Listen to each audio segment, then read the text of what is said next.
So welcome everyone on this Monday, November 28th to our weekly wisdom call. And good morning, good afternoon, and good evening wherever you are in the world, whatever planet or plane you happen to be listening to this broadcast from. I'm Christopher Tims, where your breakthrough awaits.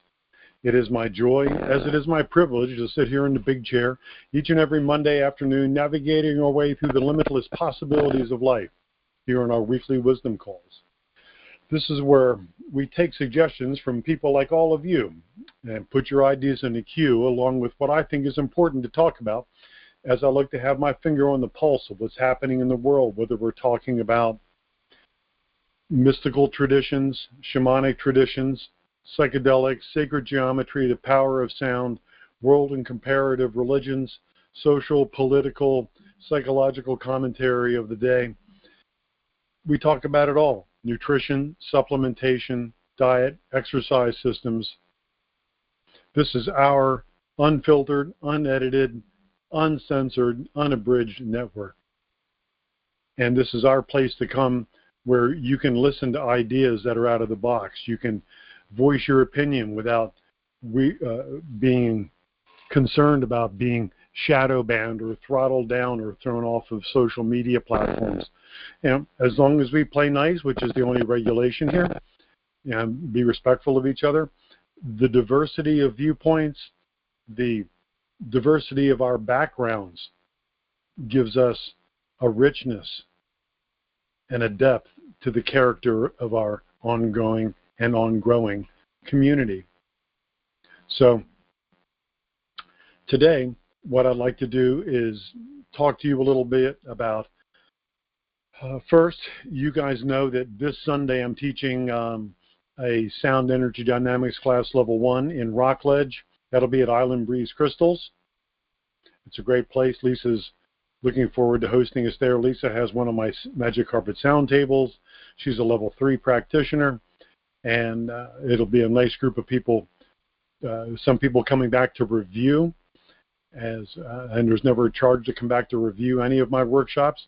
Just make a donation to the center that's hosting us. And then on December, 10th and 11th, I don't even have my dates down. Yeah, December 10th and 11th, I'm doing my first sound certification weekend. That'll be at the Hilton here at the Melbourne, just a Frisbee throw from the airport in Melbourne. And people have been asking me all kinds of questions about that weekend, like, do I need to have a background in sound or sound healing or be a musician or any of that? And no, I take everybody from the basic level that you know really nothing about the physics of sound, the metaphysics of sound, the mystical history and applications of sound, and we build from there all weekend. And I'll have my collection of gongs, Tibetan bells, bowls, crystal bowls, all of it, a couple sound tables, tuning fork systems, everything will be there.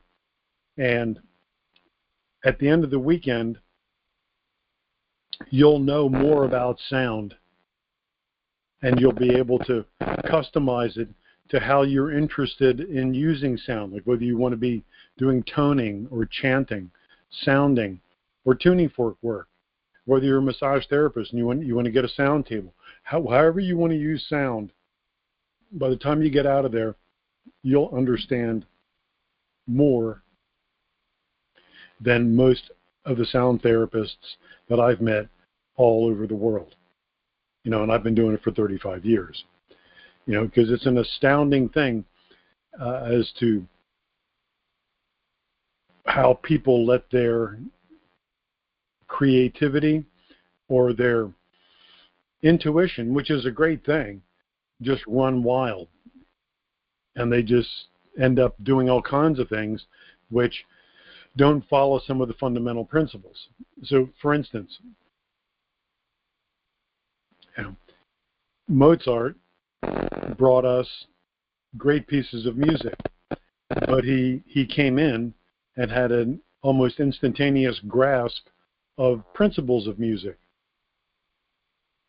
even though he could barely talk about it because he was a little kid when he was writing his first operas. doing his first compositions. And Einstein brought us great ways of looking at the nature of reality. But he built on top of a foundation that let him stretch out into the stars from that foundation. The foundation was physics, mathematics for him.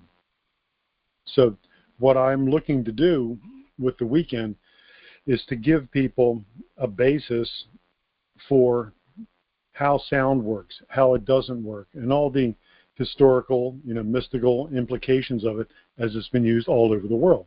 Because I'm kind of a walking encyclopedia of that, and it's just kind of one of the specialties I have in life. And the reason that I wanted to do it is twofold. One is because I see so many people doing things without any foundation, without any ideas. Creativity is great. Intuition is great. Let's jump off of the board of foundational principles. So that's what I wanted to do. That's the first reason. The second reason I want to bring this out to everyone is that many years ago, I was teaching just outside of Black Mountain in North Carolina. And it was a Power of Sound afternoon. And about a 3-hour class. And had a bunch of really nice people. A lot of them I'd known because they'd studied some things with me before. So I'd done a lot in Black Mountain and in Asheville over the years. And there was this couple that came into the room, and I had never seen them before. Husband and wife. And the man looked like a geek to end all geeks. Okay? He had his shirt buttoned all the way up, and he had a pencil pocket protector in his pocket. He had thick glasses on, and he was very contained in his gait. And just reading him, he just looked like kind of a geeky, really, really smart guy. I didn't know who he was, and I didn't have time to introduce myself to him because we had to get ready to get started with the class. So as we proceeded through the class went really well about some of the principles of sound, basic Power of Sound workshop. And at the end, I took some questions, and he shot his hand up, and I thought, oh no, this is going to be not good. I thought he was going to be somebody that was going to tear me all to pieces. He'll be some kind of science guy. And it turns out he was. But what he said just blew me away. And it stayed with me, and that helped me decide that when I asked myself, who am I to do this workshop? Who am I to teach a weekend in certifying people in sound work? I don't have a master's in music. I don't have a master's in acoustic physics or anything like this. I don't have any degrees or anything like that. And I've been a musician, and I've been a sound therapist all my adult life. So what he said was profound to me. He said, I've been to sound workshops with people all over the United States. Jonathan Goldman, all these different people. And he said, my wife and I were spending the weekend in Nashville, and we heard about you, and we thought, okay, we're going to go see this guy. So they come to see me. And I want you to know that I'm an acoustic physicist, and I work at NASA. And I designed my team that I've been the head of, designed the wings for the shuttle. And it has to be able to withstand Mach 1, Mach 2, all of this without vibrating and exploding. And he went through this, exploding a little bit. And he said, so I know sound. I know acoustics. And he said, I've heard all these people do sound workshops, and by far, you have the best explanations, the best ways of putting it all together that I've ever heard. He said, matter of fact, I'd like you to come talk to me and some of my friends over dinner, which we did several times. if you can imagine me sitting with a bunch of acoustic physicists, and their wives, because NASA's right up the street, and when they came back home, we did, and it was just amazing because they're way over my head, but the fundamentals were the same, and the ways I was explaining it make it available for everyone to get. So that's all. I just wanted to tell you that throughout my career, it's time now.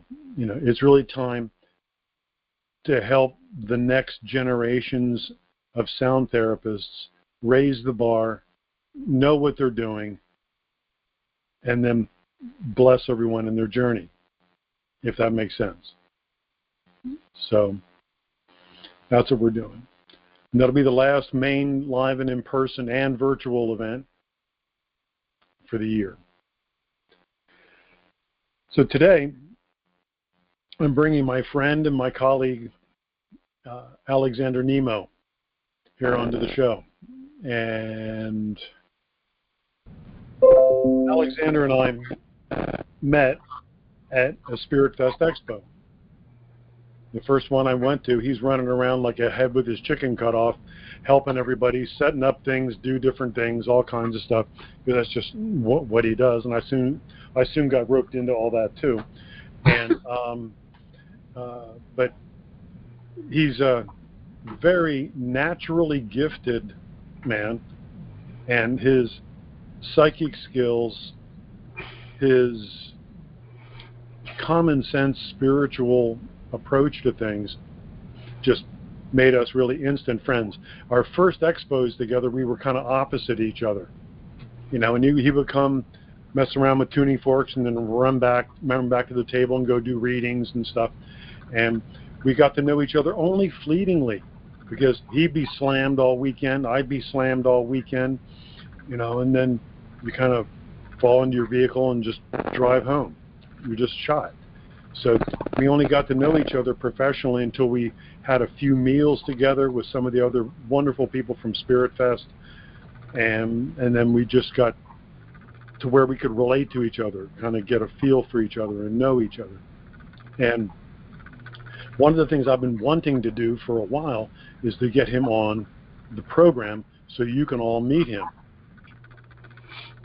So that's what we're doing today. Captain Nemo, it's great to have you here. Oh, it's fun. Am I supposed to be able to see myself, or? Yeah, you can see yourself. Well, can you? No. Okay, well, I can see you, so that's good. That's just scarier. I can have my hair is all messy, I don't know. That's funny, okay. But anyway, thank you for having me on the show. It'll be fun, or it is fun. Here, it is fun. That's great. So would you do me a favor and fill everybody in as to your background, how you got interested in the spiritual world, and what brings you to this point? It's really interesting to, I started getting some memories back when I was like 12 or 13 as far as past life stuff goes, but a major part of the influence was a friend that I had who just recently crossed over, but he spoke 40 languages by the time he was 5, all from memory, and being in that type of presence with that type of person really pushed my limits and my perspectives much harder than most other people, because there wasn't any denying. It's like, oh, I just believe in this, and it's like, no, I was living and doing it every day. And that makes a big difference. And even like Aleister Crowley said, that all belief has to be destroyed and be replaced by knowing. And that's what I'm watching most people trying to do right now, because that's the big difference. I guess that's my basis for the work that I do, is trying to get people from the just believing in something to actually applying and living it. Right. Right. And my studies go from, natural magic, druidism, ritual magic. Those are my mainstays, but my real core philosophies are Buddhist and Taoist. Yes, I remember reading that in your bio, and without having spoken with you about that, it was obvious in our conversations. Right. It sort of like comes through and just it's there. Yes. And that must be an interesting lens to look into the realms of ceremonial magic, applied magic as you're looking into different cultures, different shamanic traditions? It makes it interesting, to say the least, because if you talk to most Buddhists, they'll sit there and be the first ones to tell you they really don't have a lot of ritual, and yet in a lot of ways they do. It's just it's perceived differently. That's right. It's all very Zen ritual. Right. It's like they're doing without doing, where the Western people, it's like, no, you set up the circle, you do this. They have all the mechanical things set up, but it's a totally different mental approach. Right. Right. Yeah. And what's that picture? The picture in Buddhism where they want to be stark, bare bones, but they want to have an empty chair in a Buddhist temple that represents the presence of the Buddha. Right. So there's the ceremony, but it's a ceremony of no ceremony. Exactly. It's like we have all the ceremonial trappings, but we're not acknowledging it on the physical level, which is, it works, but it's just funny when you see different cultures approach it, doing the same things just totally differently. Right. It is. So where would you like to go as far as our touching into the world, touching into your personal practices and what you bring out for everybody? I would like to see people become more comfortable with what they're doing and not so much memorize everything they can, but live more of the things that they can prove to themselves, because that's really at the core of the matter. There are a lot of people who've memorized a lot more stuff than I have, but they're able to live very little of it because they're still living in that fear concept. And I think that's a big part of what people like you and I are trying to do, is get them out of the fear concept, and just you can't have it both ways. Right, fear and the idea of belief, rather than direct experience or knowing, the gnosis of the whole thing. Right. Yeah, that's a good word, gnosis. Yep, I haven't heard that in a while, but yeah, absolutely. Right, true. Right. I'm dating myself, I suppose. So, in your realms, like, you deal with people differently in Spirit Fest than I do. When people come to me, I just tell them $20, get down on the table, be quiet. That's it. It's very simple and cut and dry. I like your way. That's right. I do too. And when you sit down and engage someone in a reading, describe to me the state that you're in, and describe to me what that is like for the client. Yeah, that's really interesting. A lot of people ask me, or have asked me before, about what type of state do you have to get yourself into to read.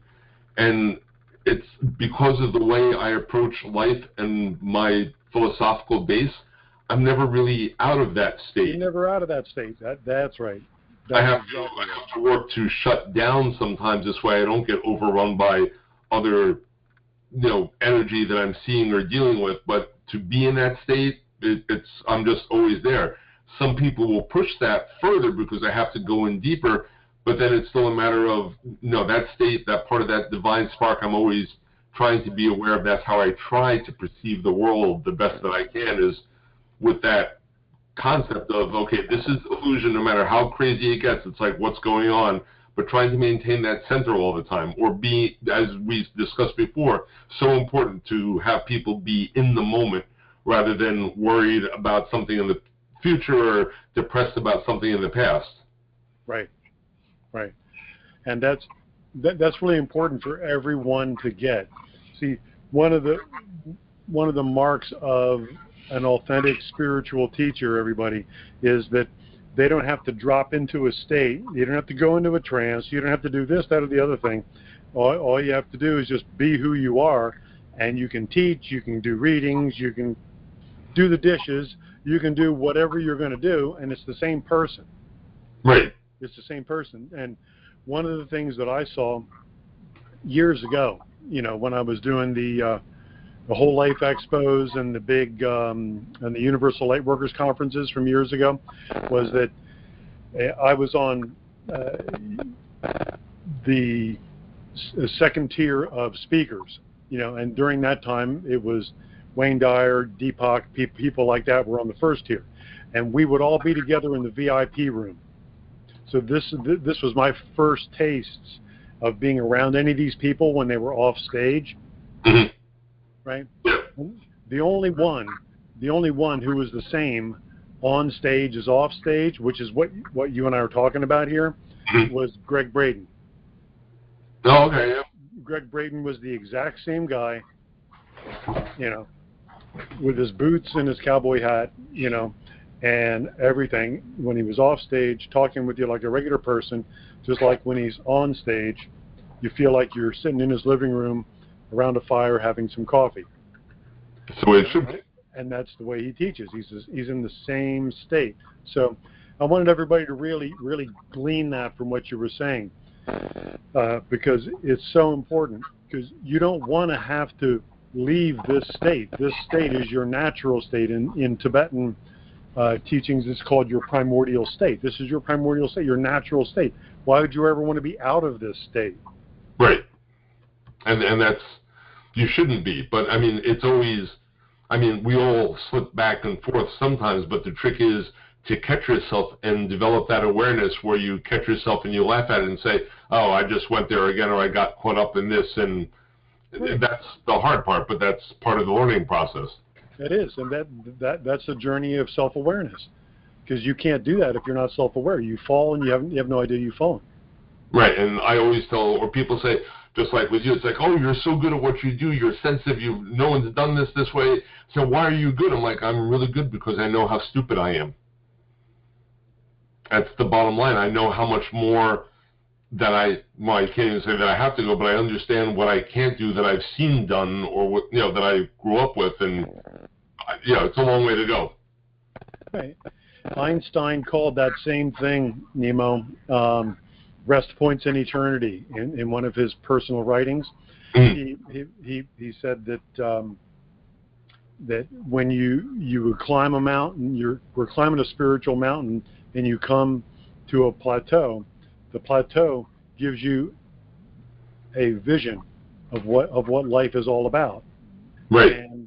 And when you look up, you realize, oh my God, the mountain just keeps on going and keeps on going, and there's many plateaus giving us many different visions of life, but it goes on forever.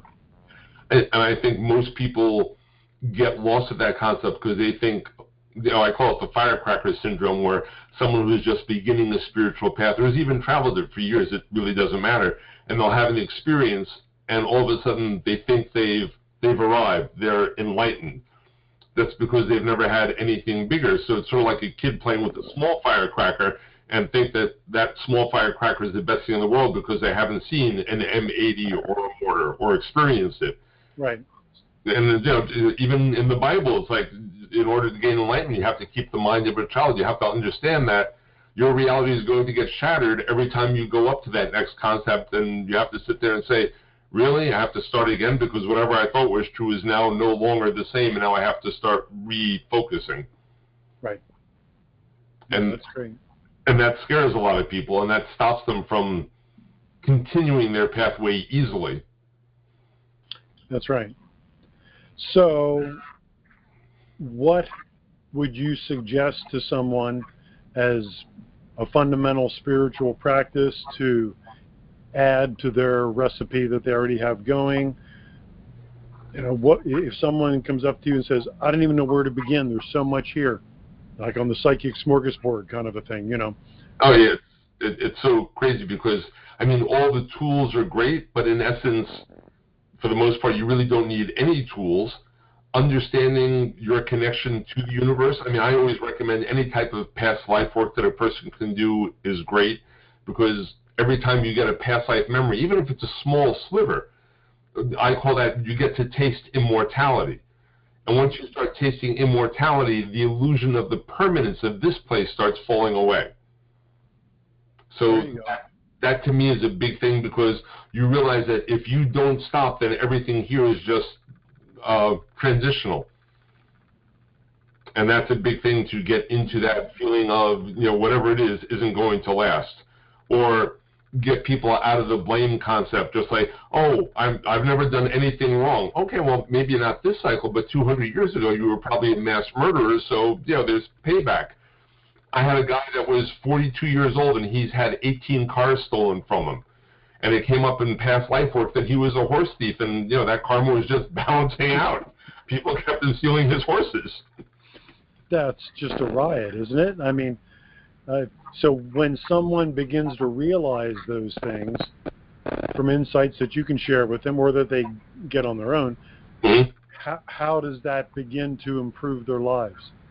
I think it makes them look at it and laugh at it a little bit more, because as soon as we were talking about this, he goes, I've always been fascinated with the Old West. He goes, I knew it was going to be something stupid like this, and goes, what you just said is just validation, and that just opened up the doors. He goes, okay, it's, I understand now. And so that's a lot of freedom, knowing that you're not being punished. It's a balancing act, because everything balances out, whether it's good or not good.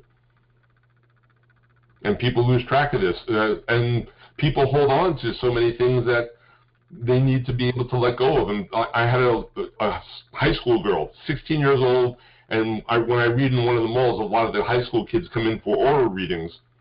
And I was reading for all of her friends, and they were all having fun with this, and I said, okay, your turn. She goes, oh, no, I didn't pay. You don't have to read. I'm like, no, we're reading for you anyway.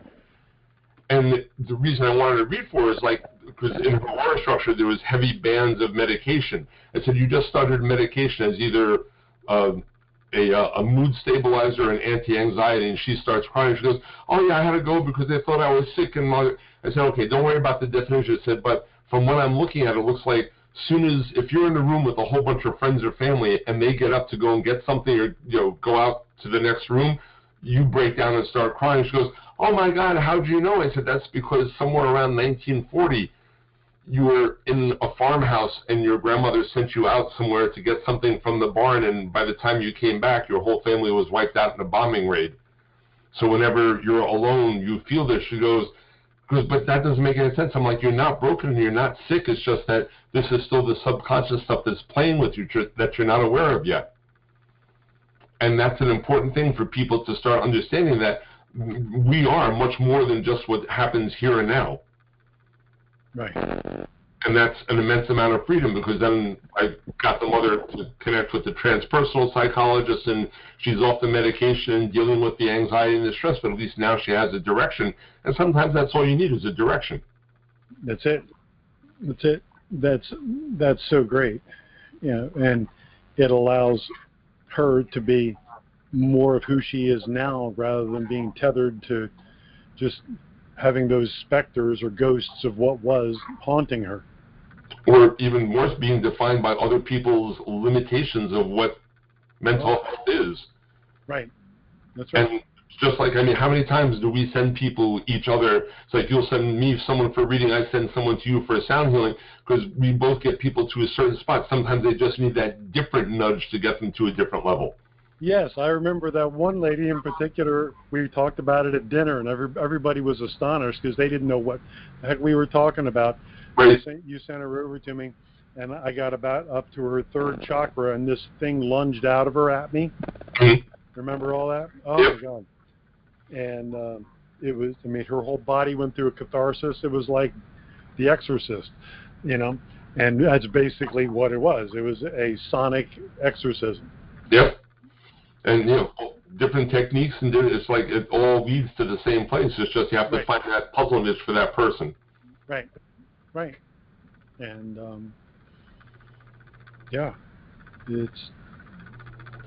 that's one of the reasons I've enjoyed going to the expos again, because, as you know, I didn't do them for 20 years.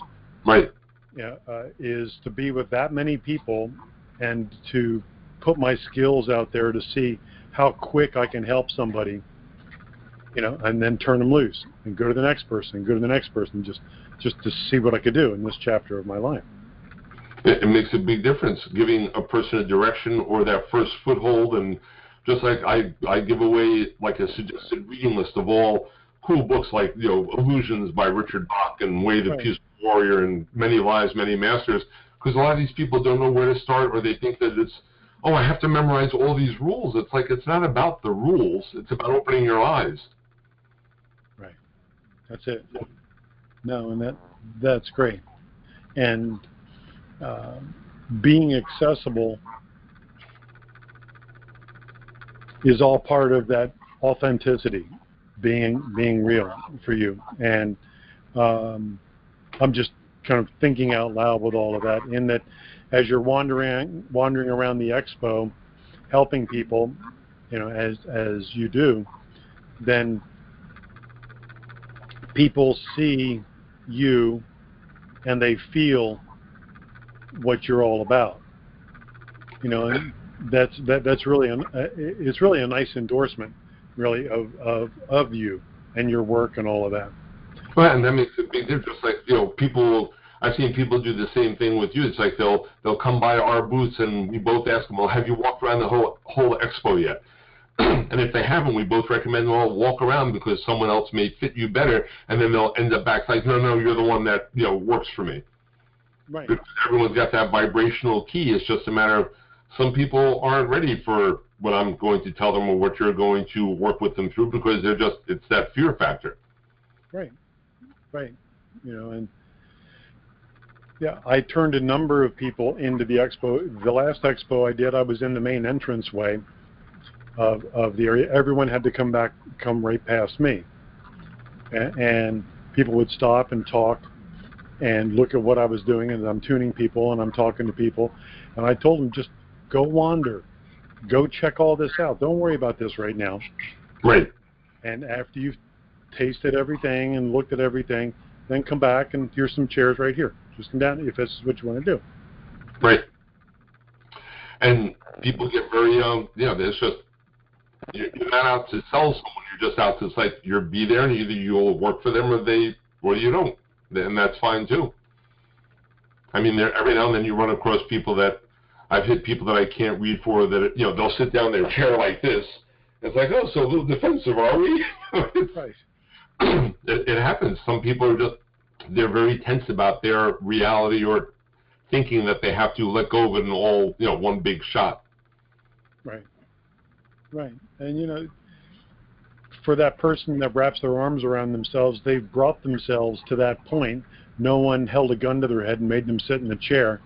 So a part of them wanted to have that experience, and another fragment from within themselves is terrified to have the experience. So yep.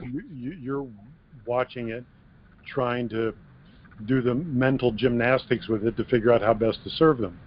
Oh, yeah, and sometimes I'll tease them about it, or I'll say, so you came all the way here to have an experience, and then you sit down in front of someone that can help you get that experience, and then you try to shut down. I'm like, how does that work?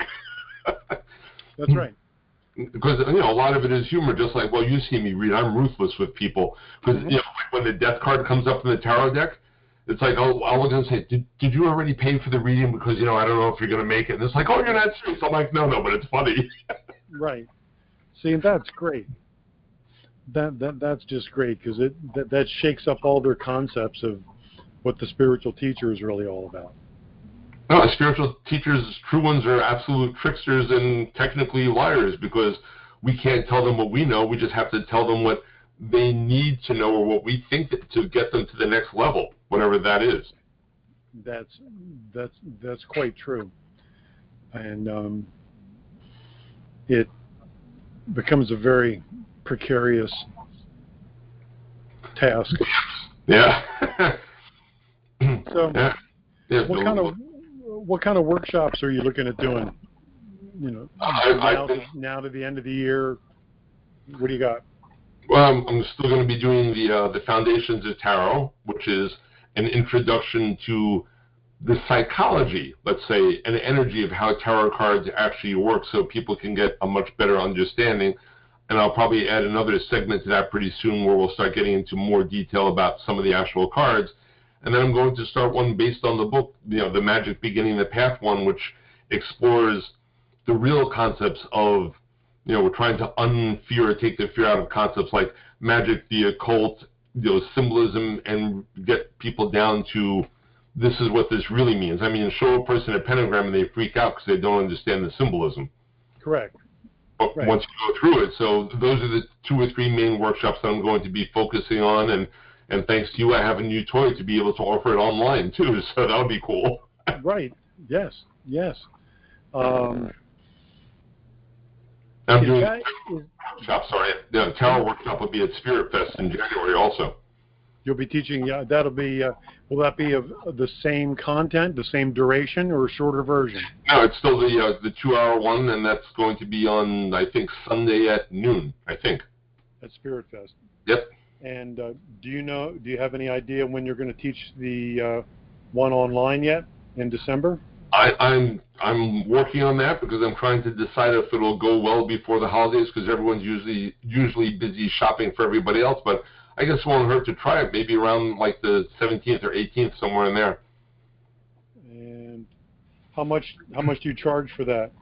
For online, I'm thinking probably just we're going to start off the experiment with $20 a head with a maximum of 20 people.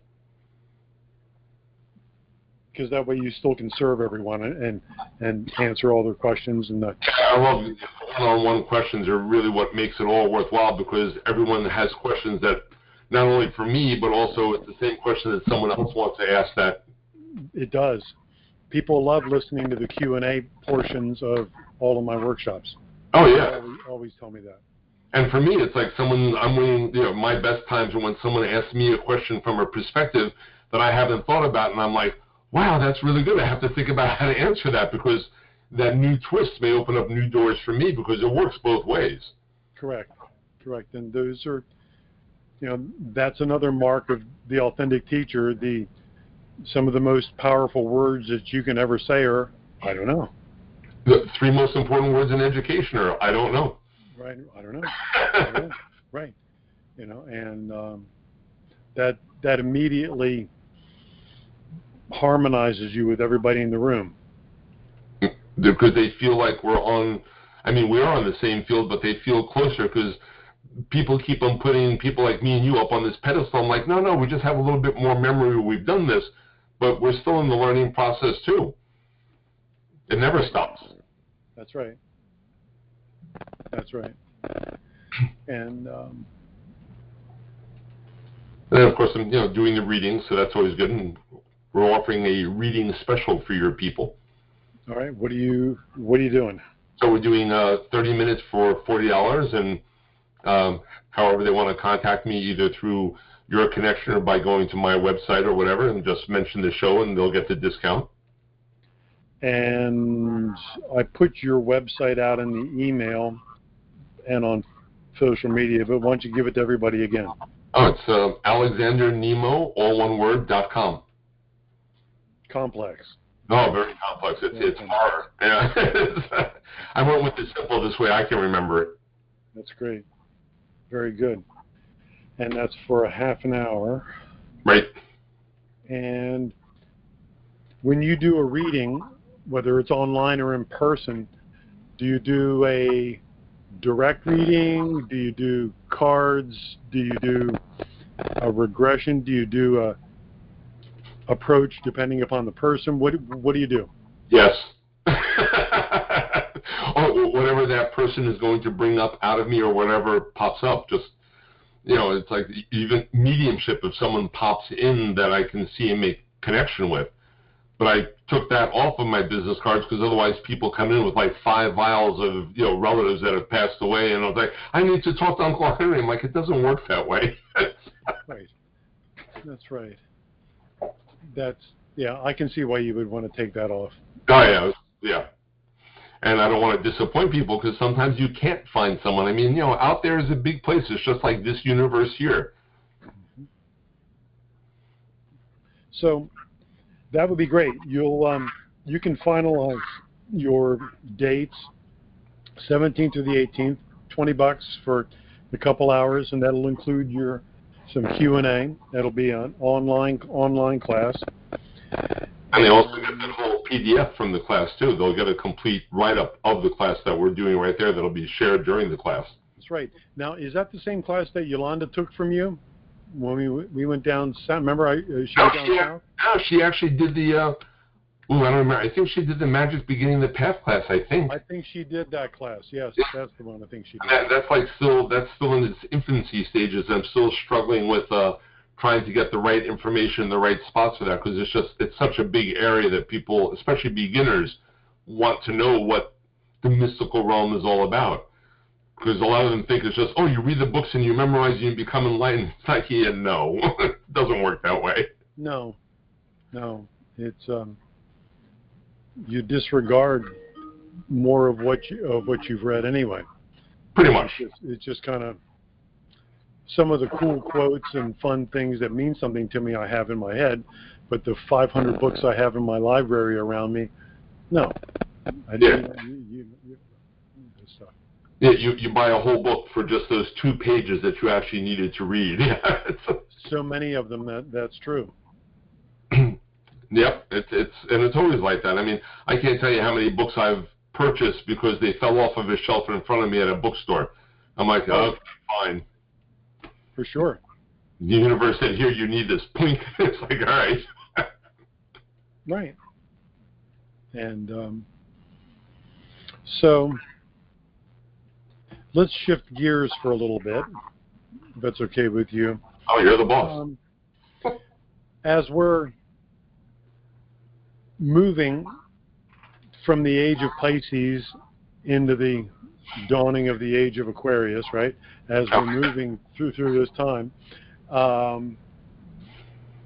lot of the old Piscean age structures that have been psychologically and then physically constructed all around us, everything, the religions, the banking institutions, the way of doing business, the way of communicating, everything around you is Piscean age, basically.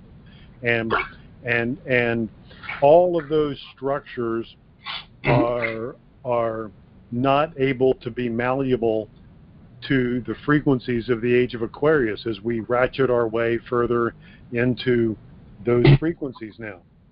And so, as I've been explaining this with earth changes, I've been teaching earth changes for about 35 years. You're watching all this happening. You can see all of these structures weakening in their integrity. I mean, this is the time of what the Bible will call the Great Revelation. Revelation means revealing, everybody, if you don't know. Right? And revealing, you're revealing all the corruption, revealing all the greed, revealing all the perversion, revealing everything. And it's not that we're going to fix any of these systems. They just have to be revealed because that's part of their own diffusion. They're all just falling apart. They're all just going. Because where we're going, we're not going to bring any of this with us. Right. So how do you see the landscape around us right now? I mean, there's a lot of trepidation within people. You've got economic insanity, you've got domestic and world insanity, you've got war insanity, you've got all the insanity. We know that it's all an illusion, but it's an illusion or Maya that we're into.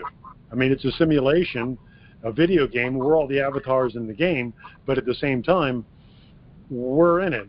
So it'd be nice to have a pleasant game experience rather than an unpleasant game experience. Yeah, one of the best memes I've ever seen on Facebook were these like 2 hillbilly type people talking to a city person, and the city person's like, well, aren't you worried about COVID, and what about this, and then there's riots and school shootings, and the 2 hillbillies look at him and say, we don't know anything about that. We're perfectly happy. He goes, how can you not know about it? He goes, sir, we don't have social media. Right. So it's like, if you don't have the information or you're not being fed the fear, it's easier to stay away from it. It is. And so many of us buy into fear because that lower vibrational state is much easier to feel than a higher vibrational state because it's scary when you let go of the tethers. Right. And like you said, Pisces was a very, that whole age of Pisces, very watery, emotional, and yet with a lot of control issues. Now everyone's trying to go the opposite way and you have to be politically correct. It's like, and it drives me nuts. It's like, stop being a wuss. I mean, we grew up with Archie Bunker, All in the Family, Jefferson's, Chico and the Man, George Carlin, Richard Pryor. I mean, nothing bothered any of us. Right. And we all live to tell the tale. Right, and all those people were totally, Mel Brooks, everyone was willing to make fun of not only themselves, but also everybody else. Right, Monty Python. Oh my God, yeah, sure. Yep. They were the greatest. You know, I've had friends. We one of our closest friends is he was Michael, an air traffic controller slash general contractor. Brilliant guy, but he always wanted to be Michelle.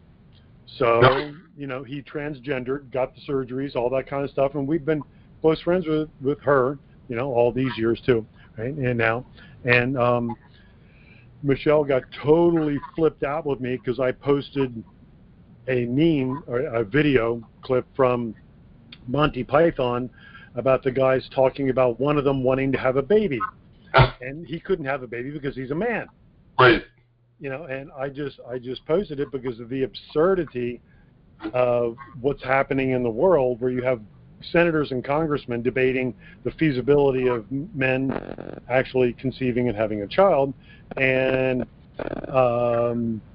you know, Monty Python, was it 40 years ago, was just laughing at the absurdity of such commentary, and you wonder, where did they ever get that? Where did John Cleese get that one from?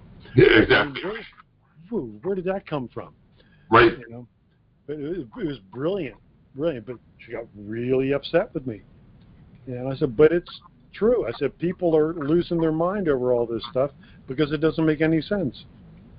They're holding on to their own limits or their own fears. It's like, how dare you say something like that? I'm like, doesn't bother me. I mean, I have lots of people that I'm friends with that we were horribly racist to each other back and forth with, but it was funny because a lot of what we were saying was true per race, and that's why we made fun of it. It's just, you know. Right. And we used to be able, the race issue, the religious issue, you know, the gender issue, all those things were points of joking and debate and commentary while you're having dinner or coffee with somebody at a restaurant. Right. Yep. And it was for, you know, and so to me, those are symptoms of the emergence of the new energy as being yet undefined, and the old energy, and it doesn't mix. Oh yeah, it's that hard transition phase. Just like, you know, one of these days, I don't remember who said it, but it would be fun if we did like a show together on developing relationships between significant others, because people screw up relationships all the time because they don't know how to communicate. Absolutely. And that's what's going on right now. Everyone's trying to define themselves, and then they get upset when someone else doesn't understand what their definition is. I'm like, how can you possibly expect them to? Correct. And it's just, you know, it's like funny stuff. It's like Buddha would be confused. He would be like, I don't care who you are, just don't get mad at me for using the wrong pronoun if I can't tell. That's right. You choose pronoun number 79 rather than number 16. Right. Just part of the comedy of it, and that's what it's supposed to be. But people take it all way too seriously. That's correct. Yeah, and so as each of the astrological signs has a presence to it, a series of qualities that it embodies, you know, we can call that the egregores, you know, the spirit of that age. Mm-hmm. The spirit of the age of Pisces at a low level, this is the way I've explained it for a number of years for people, at a lower level is trying to get everybody to comply to all of its pervading insanity. Right. You know, right? And at a higher level, the age of that same egregore, that same spirit is saying, don't you see how stupid this is? Aren't you ready to wake up yet? Come right. on, like, wake up. So the honorable, right? Yeah, it's like you have to beat yourself into freedom when you finally say, "But that's enough of that. I'm tired." Right. When you've been hitting yourself over the head with your own bamboo stick, then you can stop. Oh, that's a good analogy. So, yeah, I remember that story. Yes. Oh, that's me doing that. Oh God, I can stop now. Right. And also, it's, you know, even with the astrological thing, I talk to so many people that will come and sit down and say, "Well, I'm really moody and emotional because I'm a Cancer."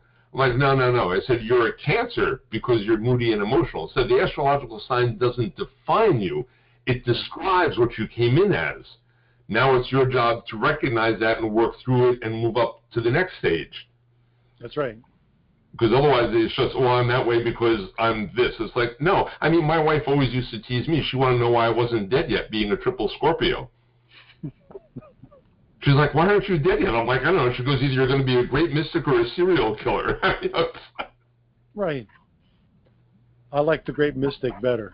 Yeah, I'm working on it, but sometimes I get that tendency, it's like that those boxes aren't safe. Right.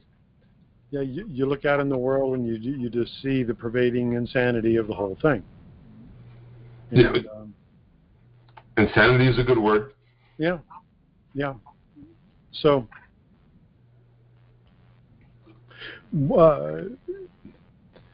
we go short and we go long. I've seen that there are two, like in the Led Zeppelin song, there are two paths you can go by, right? Oh yeah. Right. But the short path and the long path, and in mystical astrology, the long path would be about 200 years of transition from where we are now to where we can really be.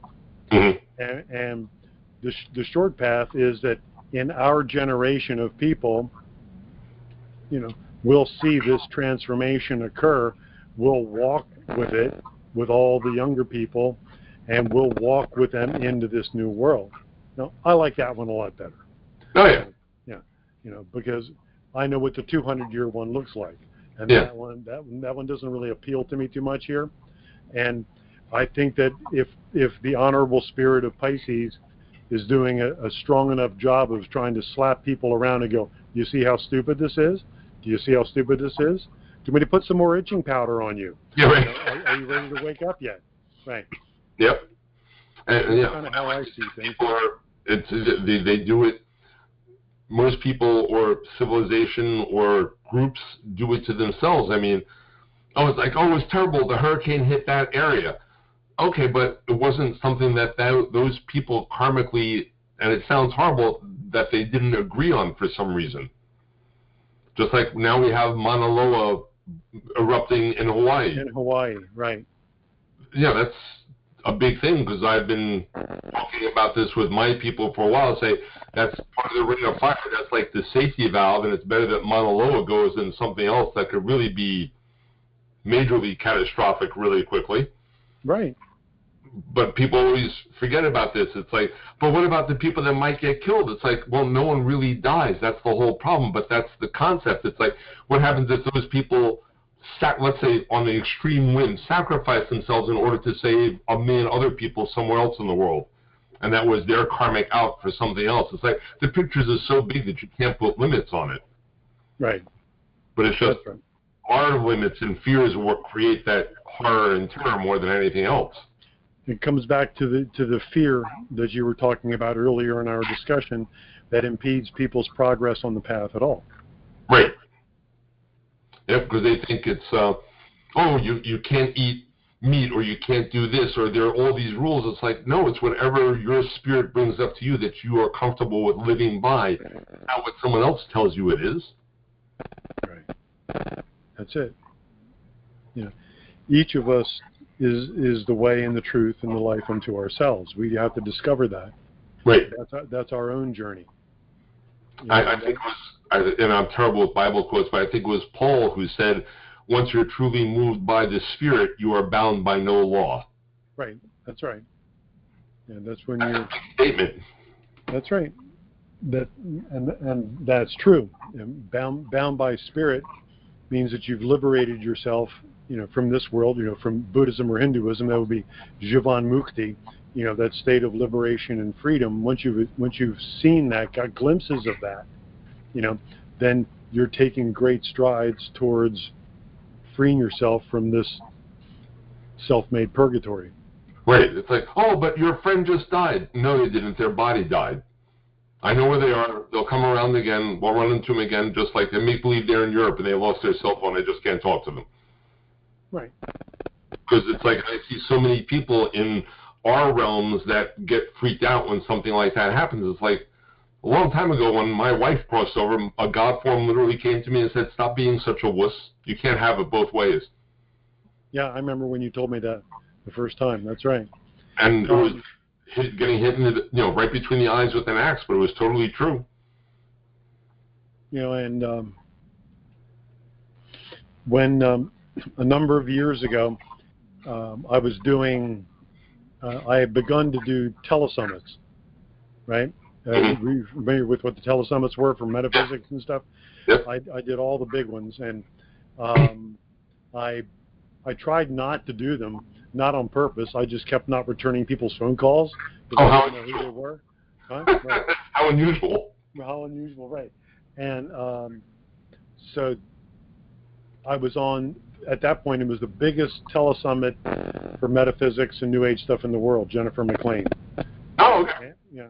And I had done her show before, and we were doing it again. We had a great live audience, and I was taking Q&A.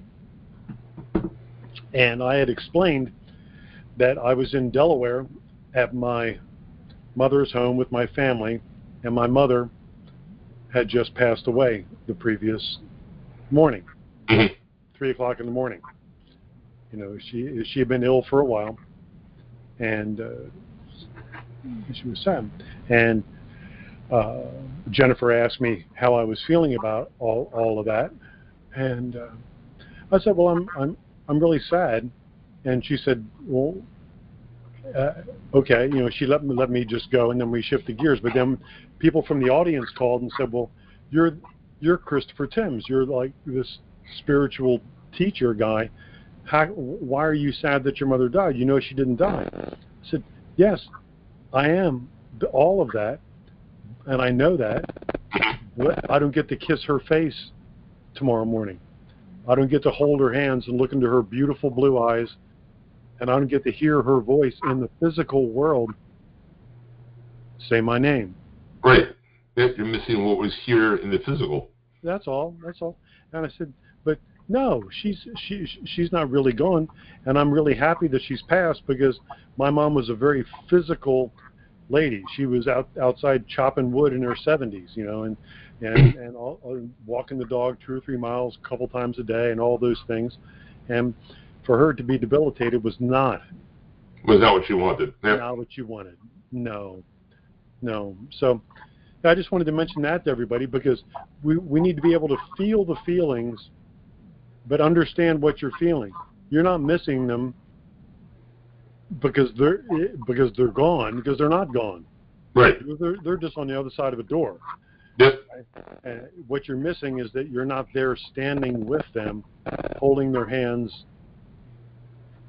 Taking this journey. Yes. Yep. Yeah, absolutely. It's a big thing, and it helps so much. I mean, I deal with people like that all the time that are just beside themselves, but after a long time, and they don't see any way out of it whatsoever. But yet, it's like if we get in contact with them or during a reading they pop up, I'm like, look, they're fine. Here, we have 4 pieces of information I couldn't possibly have known about from them. They're here, they're alive, they're telling you stop worrying. Right. And even then, people still have a hard time. They're thrilled, but it's, they have to, but it takes time. It's, that's what I said, tasting immortality, past life work, knowing that you were somewhere else before. That's right. And I was just, Yolanda's lost her parents, as I have, to the physical, and her brother just passed away this last year. From initially it was because of a lung cancer, but that's a different discussion. Right. And she was very close to him, even though the whole family lives in Spain. She was here. They would speak every day, and all those good things. So there was a big void when he physically passed. Right. And she'll sit down on the couch now. Now it's been, 8 months, 9 months or so since he passed away. She'll just start being in tears because she just feels as though she's all alone. Her brother's gone, her parents are gone. Yep. The kids are grown. The habit and what was there, sure. Yes. And then, but this kind of ties into our world a little bit, because then within 30 seconds of her starting to cry and be really upset and sad again, she'll get a notification on her phone, and a Spanish song that was her brother's like favorite song is there queued up. Right. He didn't do that. Nobody. I didn't do that. I wouldn't know what the song is. I wouldn't even, right. But here it is queued up, and she hits it, and it just starts playing, and she realizes, okay, there he is. Yep, hint taken. Right. So spirit communication, that's another whole realm of being able to decode what's happening around you. Sure. So you can take note. Yeah, it makes a big difference. It's or it comes down to acceptance and being in that moment, being able to say, "Yeah, all right, I know," and that's the hardest part. Yeah, and she did. Yeah, her breathing got big and deep, and just kind of calmed down, and Yep. And Yolanda too. It's like very talented psychic, and I mean we all go because you get used to what's there in the physical, and then when it's gone, there's that void. I mean. To this day, it's like if I'm working later out in a seminar, I'll get in the car and automatically I'll still dial Gina's number after 25 years and to start telling her I'm coming home. Right. Patterns. Right. Patterns. Yeah. So it's just but that's part of the process, and I have a good taste of immortality, and yet I still get caught up in the old subconscious routines of what used to be, because that's what I was used to. That was part of ingrained in me. Right. Yes, and that's also part of the authentic teacher, is being able to be human, letting yourself just be human. Sure. Because it's okay to be human. It's just catching yourself and saying, hey, okay, I know where that's coming from. Right. And that's all. That's really the key point is, okay, I know where this is coming from. And that's the point of self-awareness. And self-awareness is what's severely lacking in so many of the people that are interested in metaphysics and New Age, because they think of their spiritual life, the kind of life that we're looking at offering them, like it's going to church. Yeah, and it's exactly the opposite. It's exactly the opposite, right? Because you're coming into freedom rather than limitation. Right. You have to, the painful part is undoing the limitations. And develop that for a couple minutes, because limitations bring a whole lot of comfort, as well as a whole lot of misery. Right, yeah, because that's the little comfy box that you stay in. That's normalcy. That's where you're not going to feel threatened. So as you undo those limitations, all of a sudden that box starts getting too small to hold you, and you can't be there anymore. Psychologically, emotionally, karmically. I mean, as those limitations start going away, then even scarier is people have to accept culpability for their actions. That's the big one. Sure. Christians aren't perfect; they're just forgiven. That whole thing that kind of absolves them of any personal responsibility for anything. That's right. Just ridiculous. Like, I never got any of that. I thought that was just preposterous. Right. And, that's how I got thrown out of catechism when I was a kid. That's great. It's true. Because they said, well, if you believe in Jesus, you can murder someone and everything will be fine. It's forgiven. I'm like, I don't think it works that way. You were gone. Pretty much. Yeah, no, that wouldn't go well. And of course, when I said, well, why do you think that? It's like, I remember that it doesn't work that way. That was like the nail in the coffin right there. Yeah, you were too big for that box when you tried to climb into it. Oh yeah, I got my foot into it, and it just went it went to hell from there, literally. Right. That's right. So, any ideas as to where we're going in the next year? You know, prophecies from Captain Nemo. It's from what I'm seeing and feeling, it's like people who are on a truthful journey will become more and more aggravated with people who aren't. So the ones who are looking for a higher level will move up, and the ones who are fighting to keep the lower one will continue to move down further. So unfortunately, I see more and more of a division in society and in mental aspect. Yeah. And which is very sad, because it doesn't have to be that way, but this is just what I'm watching every day. I mean, I'm seeing more and more people get upset over stupid stuff that just makes no difference whatsoever, and yet it's just whatever's threatening their reality. Right. Right. And you can see that, everybody, at all different levels of our society, the disparagement between the haves and the have-nots economically. Right. You know, between the people who have influence, the people who don't really have influence. You know, you see it at all different stages of reality. And then it's like, the old saying is, for the people on the spiritual path, there was an old saying in England that said, if you want to get rid of a druid, just offer them the kingdom. And they'll be like, no, sorry, gotta go, bye, see you later. Don't want any part of that. Don't you want to be king? Oh, no, leave it. No. No, that's right. That's great. So, yeah, unfortunately, I think that's where we're going, and I think the spirit, of the age of Pisces is trying to crank it up on us to show us the insanity of the disparagement, and hopefully more of us will just remember when we could talk to each other about anything, when we could make fun of each other's ethnicities, religious nature, races, income brackets. There was nothing that was out of reach for George Carlin, for Archie Bunker, for any of them. Yeah, George, Richard Pryor, Freddie Prinze, they were all just Mel Brooks. Right.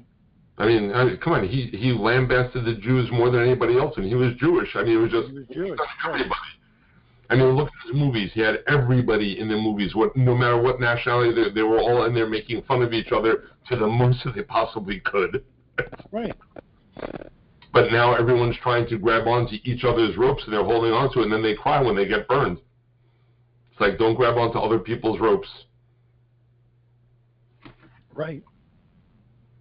Right. So basically you're saying it's going to get worse before it gets better. From what I'm seeing right now, I would probably have to go with that, yeah. Yeah, that's kind of, I was talking to the insiders today about that, and that's kind of the same thing. Is I was a little surprised that it's gone this far south, but really not when you look at how stuck so many people are in their Piscean age slumber, and it's just the spirit trying to wake people up. And if this is what it takes, okay, I can deal with it. We'll just tough it out. That's all. Getting them to move out of their own way, and it's like, even as far as like things or the have and the have-nots, even Buddha said you can have the 1,000-story mansion of gold as long as you don't want it. Right. And that's hard for people to open their hands up and not want something. Right. Very much so. Very much so. And all right, well, and everybody, if any of you have any questions or comments for Alexander Nemo or myself, *6 will get you into the queue. And let me see who's been chatting here. Yeah, I just see a whole bunch of dots, but I don't see letters. Yeah, I see Gayatreya. That's Hermes. Great Mystic. Alexander, they said your video is distorted. Perhaps your levels are too high. They can hear you, but I noticed it was a little bit overdriven too. But yours was too. I had to shrink down the screen. Okay. Well, when we listen to the recording, we'll see whether it automatically masters it down. Okay. I mean, the audio levels were distorted? You sound better now. Let me see. Go ahead and talk. Okay, I'm talking. You're talking. No, you sound pretty good now. I have it set to automatically keep the noise gate down, so it doesn't go into that realm. Right. And we have one more chat. Let's see who's chatting. Maggie said, "Love this show. I will contact Nemo for a reading." Hey, thank you, Maggie. There you go. Yeah, and there are several people that I recommend for readings at the Spirit Fest, because people will often, when they get off my table, they feel nice and relaxed and comfy, and as I'm escorting them out of the area, who would you recommend for a reading? It's always Nemo is the first one, and then there's a younger lady, Nemo. I don't know whether you met her or not. Her name is Kiki. Oh, yeah. Kiki's been at a number of the expos, and there's something about her, just, I just send people to her. And yeah, I don't have any experience with her, but I know who she is. Yeah. They're it. And well, any words of wisdom as we wind down for the day? No, I think we did an absolutely great job. It was fun. So, and we left speechless. There's no one calling in or texting. So there you go. Yeah, and as all of you guys know, I don't worry about big production. I don't worry about trying to make it look like a television show. This is our community, and this is just a way for us to come together and talk. And while I want to have good technology to have it all working really nicely for everyone, I'm not worried about production. And that makes it easy. Yes, and it does. So I will post this video for everybody on social media, on all of our Facebooks, on my Gab. It'll be on my BitChute, and I'll send it to Captain Alexander Nemo this evening after it finalizes as well. And when Nemo will send me his information as to how he wants people to sign up for readings or his workshops, and I'll get that out to you in the email as well. Cool. On all my media platforms. So thank you very much, man, for taking the time to hang with me today. No problem. It was an absolute pleasure being with you. Thank you for the invitation. I hope all your people enjoyed our little chat. Yes, it's good to be able to be together, and I'm getting hungry, so I'm going to get ready to go eat. That makes sense. I got to go and do the same thing. I have to round up some food. I was going to carry on for dinner, but her stomach isn't doing well, so she's just backing out here. Oh, Yolanda's bringing back something, so it'll be good. And we'll talk to you soon.